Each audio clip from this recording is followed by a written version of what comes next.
resim alanında çok başarılıydım. Yani ağırda girdiğim yarışmalarda bu konuda başarılarım vardı. Benim hocalarım da çok beni destekliyorlardı. Tabii ki bizim tipik Doğu insanları her zaman ailesinin çocuklarının doktor veya mühendis olmasını isterler. Daha iyi bir eğitim almak için Ankara'ya gittim. Yani Ankara'da liseyi okudum. 2'de yapmışım. Yani çok iyi bir eğitim aldım. Elmadağ Lisesi. Ondan sonra tabii ki hayaller onunla birlikte büyüyor. Lise bittikten sonra bu sefer güzel sanatlara başvurmaya çalıştım üniversitelerin. Hacettepe kazandım ben. Birincilikle grafik tasarım bölümünü kazandım. Bu büyük bir, inanılmaz bir başarıydı ve inanılmaz bir sevinçti benim için. Yani benim sinema alakam her zaman vardı. Ben mesela üniversitede okurken bir yandan da İstanbul'da yazın çalışırdım ve ajanslara yazılırdım ve figüranlık yapıyordum setlerde mesela. Çünkü çok merak ediyorum, sinemayı çok merak ediyorum.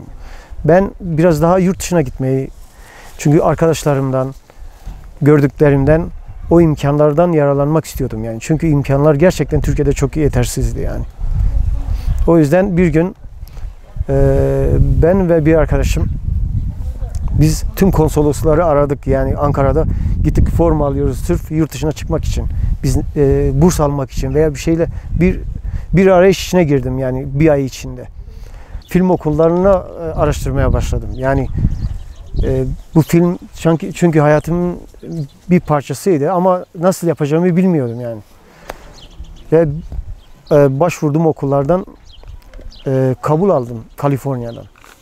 Bunlardan biri de Brooks Institute diye bir özel bir film okulu Santa Barbara'da. Kabul alınca ben her şeyimi New York'ta sattım. Direkt geldim Santa Barbara'ya yerleştim 2010 yılında. Ve ben gece gündüz çekim yapardım yani. Reklam, müzik video klipleri, ondan sonra kendi kısa filmlerimi veya başkalarının projelerinde çalışırdım. Sırf yani çünkü benim için o kadar zevkliydi ki yani ben yorulmadan gece gündüz setlerdeydim yani 4 yıl boyunca.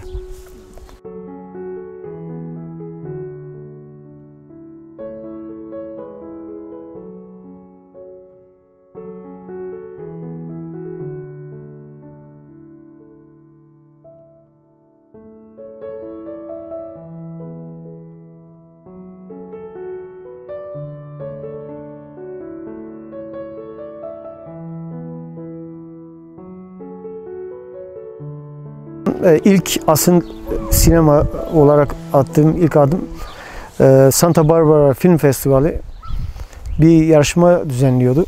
10 tane yönetmen seçiyorlardı ve 10 tane senaryo ve bunları birleştiriyorlardı. 10 günde 10 sayfalık bir senaryonun çekilmesi gerekiyordu.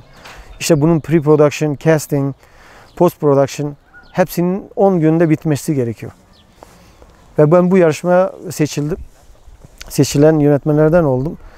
Ve bizi aldığım o senaryoyu çektikten sonra hem senaryo alanında hem de en iyi yönetmen ödülünü aldım ve bu benim için inanılmaz bir cesaret oldu. Yani bu işin gerçekten ufukta bir ışık olduğunu gördüm. Yani o yüzden ondan sonra sinemaya durmadan devam ettim. Ben film okulunu bitirdikten sonra zaten bir yandan 2014 yılında sanat yönetmenliği yapıyordum sinema filmlerinde. Sanat yönetmeni yaptığım bir sinema filminin yönetmeninin çok hoşuna gitti yaptığım işler. Beni belli eden film Troy oldu. Yani 2014 yılında mezun olduktan sonra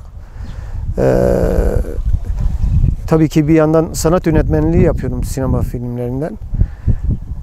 En son sanat yönetmenliği yaptığım filmin yönetmeni yaptığım işleri çok beğendi ve biz onunla arkadaş olmaya başladık ve muhabbet etmeye başladık. Benim daha önce çektiğim, yönetmenlik yaptığım kısa filmler, reklam şeyleri gösterince beni stüdyodaki yapımcılarla tanıştırdı. Yani film bittikten sonra beni stüdyodaki yapımcılarla tanıştırıp ondan sonra benim işlerime baktılar bu yapımcılar. Ve bana şey dediler, sizinle çalışmak istiyoruz ama bir senaryomuz var.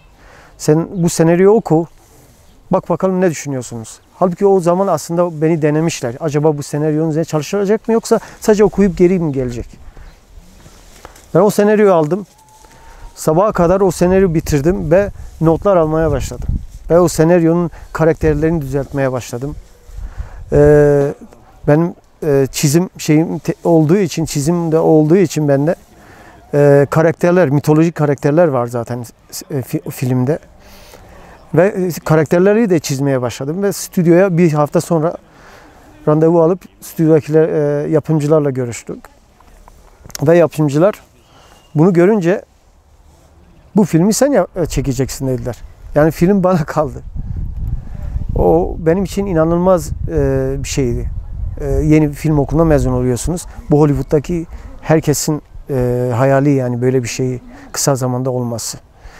Film mitolojik bir şeydi. Yani kolay bir film de değil. Çünkü teknik green screen var, CGI'lar var. Hani çok küçük bütçeli bir film. Ama yani hikaye olarak mitolojik bir film. Yani normal drama olmadığı için yeni film okulundan mezun oluyorsunuz ve bu ilk filminiz olacak.